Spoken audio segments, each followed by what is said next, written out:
হে কৃষ্ণ করুণা সিন্ধু দীনবন্ধু জগত পতে, গোপেশ গোপিকা কান্ত রাধা কান্ত নহস্তুতে। ওম নমো ভগবতে বাসুদেবায় নমঃ। তো আসুন বন্ধুরা, সনকাদিক মুনিরা মহর্ষি নারদের সংশয় কিভাবে দূর করল তা জেনে নেই।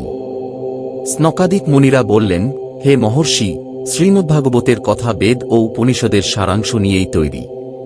সুতরাং বেদ থেকে আলাদা এবং তার ফলস্বরূপ হওয়াতে শ্রীমদ্ভাগবত অতি উত্তম বলে মনে করা হয়।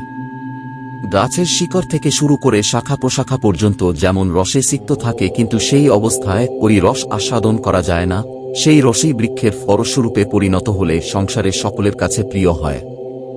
দুধের মধ্যে ঘি তো থাকেই, কিন্তু দুধের মধ্যে তার আলাদা স্বাদ পাওয়া যায় না। দুধ থেকে পৃথক হয়ে যখন ঘি উৎপন্ন হয় তখনই তা স্বাদ বর্ধক হয়ে যায়। চিনি আখের সর্বত্র ছড়িয়ে থাকে, কিন্তু আখ থেকে পৃথক করে প্রস্তুত চিনির স্বাদ খুবই বিশেষ ধরনের হয়। এই রকমই হল ভাগবত কথা। এই ভগবত পুরাণ হল বেদের সমান। ভক্তি, জ্ঞান ও বৈরাগ্যের প্রতিষ্ঠার জন্যই শ্রীমন্মহর্ষি বেদব্যাস এই পুরাণ প্রকাশিত করেছেন। পুরাকালে একসময় যখন বেদবেদান্ত পারঙ্গম এবং গীতার মতো গ্রন্থের রচয়িতা ভগবান ব্যাসদেব দুঃখিত অন্তরে অজ্ঞান সমুদ্রে নিমগ্ন ছিলেন, সেই সময় আপনি তাকে 4টি শ্লোকে এর উপদেশ দিয়েছিলেন। সেই উপদেশ শুনেই তার সমস্ত দুঃখ ও দুশ্চিন্তা দূর হয়ে যায়। সুতরাং এতে আপনার অবাক লাগছে কেন?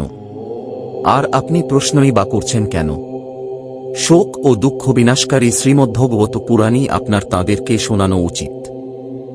নারদ বললেন, হে মহানুভব, আপনাদের দর্শনে জীবের সমস্ত পাপ তৎক্ষণাৎ দূর হয় এবং সংসারে দুঃখরূপ দাবানলে তাপিত ব্যক্তির ওপর শীঘ্রই শান্তির বৃষ্টি বর্ষণ করে। অনন্তনাগের সহস্রমুখানিসৃত ভগবত কথামৃত গানই আপনারা নিরন্তর পান করেন। প্রেমলক্ষণ ভক্তির প্রকাশের উদ্দেশ্য নিয়ে আমি আপনাদের শরণ গ্রহণ করছি। বহুজন্মের অর্জিত পুণ্যের উদয় হলে মানুষের যখন সৎসঙ্গ লাভ হয়, তখন তার অজ্ঞানজনিত মোহ অহংকার রূপ অন্ধকার নাশ হয়ে বিবেক জাগ্রত হয়। হে মুনিবৃন্দ, এখন আমি ভক্তি, জ্ঞান ও বৈরাগ্যকে প্রতিষ্ঠিত করার জন্য শ্রীশুকদেব কথিত ভাগবত শাস্ত্রের কথামৃতের দ্বারা অতীব যত্ন সহকারে উজ্জ্বল জ্ঞানযজ্ঞ আরম্ভ করব। আপনারা আমাকে এর কাল, স্থান, বিধি, নিয়মাদি সবকিছুই বলুন।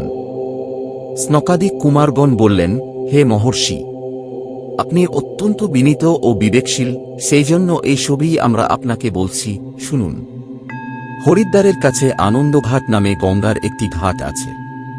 সেখানে অনেক ঋষিরা বাস করেন, দেবতা ও সিদ্ধগণও সেখানে যান। জায়গাটি বৃক্ষ ও লতাপাতায় নিবিড় এবং স্থলভূমি নতুন মসৃণ বালিতে পরিপূর্ণ। এই ঘাটটি অতীব রমণীয় এবং নির্জন স্থানে অবস্থিত, সর্বদা স্বর্ণকমলের সুগন্ধে সুবাসিত। সেখানে বসবাসকারী সিংহ, হাতি ইত্যাদি পরস্পর বিরোধী প্রাণীদের মধ্যেও কোনো শত্রুভাব নেই। আপনি সেখানে গিয়ে বিশেষ রকম কোনো প্রযত্ন ছাড়াই এই জ্ঞানযজ্ঞের আরম্ভ করুন। সেই স্থানের মাহাত্ম্যের ফলে কথায় আরও অপূর্ব রসের উদয় হবে।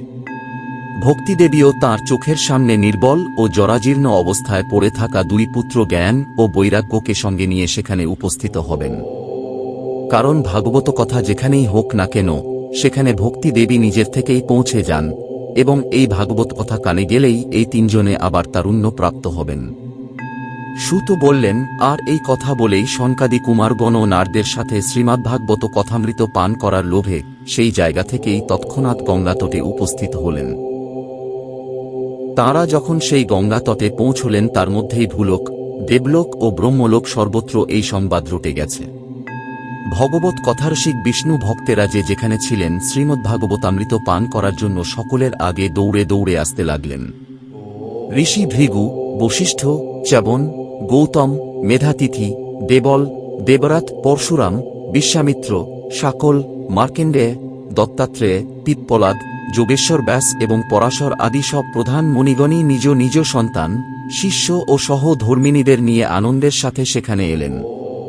এছাড়া বেদ, বেদান্ত, মন্ত্র, তন্ত্র, সপ্তদশ পুরাণ এবং 6 শাস্ত্র মূর্তি ধারণ করে সেখানে উপস্থিত হলেন।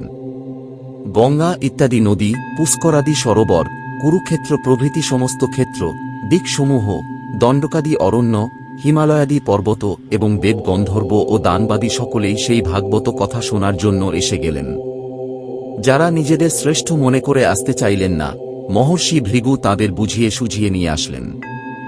তখন কথা শোনাবার জন্য দীক্ষিত হয়ে শ্রীকৃষ্ণ পরায়ণ শনকাদিক কুমারগণ নারদ প্রদত্ত শ্রেষ্ঠ আসনে উপবেশন করলেন। সমস্ত শ্রোতারা তাঁদের বন্দনা করলেন। শ্রোতাদের মধ্যে বৈষ্ণব, বৈরাগী, সন্ন্যাসী ও ব্রহ্মচারীগণ সকলের সামনে বসলেন। তাদেরও সামনে বসলেন নারদ মুনি। একদিকে ঋষিগণ, অপরদিকে দেবতারা, অন্যদিকে বেদ ও উপনিষদাদি, আর একদিকে তীর্থগণ বসলেন, আর অন্যদিকে স্ত্রীলোকেরা বসলেন। চারদিকে জয় জয়কার হতে লাগল, বাচিক নমস্কার শব্দ ও শঙ্খধ্বনি হতে লাগল, আর আবির, গুলাল, খই ও পুষ্প বর্ষণ হতে থাকল। কোনো দেব শ্রেষ্ঠগণ সেখানে উপবিষ্ট সকলের উপর কল্পবৃক্ষের ফুল বর্ষণ করতে লাগলেন। সুত বললেন, এইভাবে পূজা ও সম্মানাদি প্রদর্শন পর্ব শেষ হলে যখন সকলে একাগ্রচিত্ত হলেন, তখন শনকাদিক ঋষিগণ মহাত্মা নারদকে শ্রীমদ্ভাগবতের মাহাত্ম্য বিশদভাবে বলতে লাগলেন।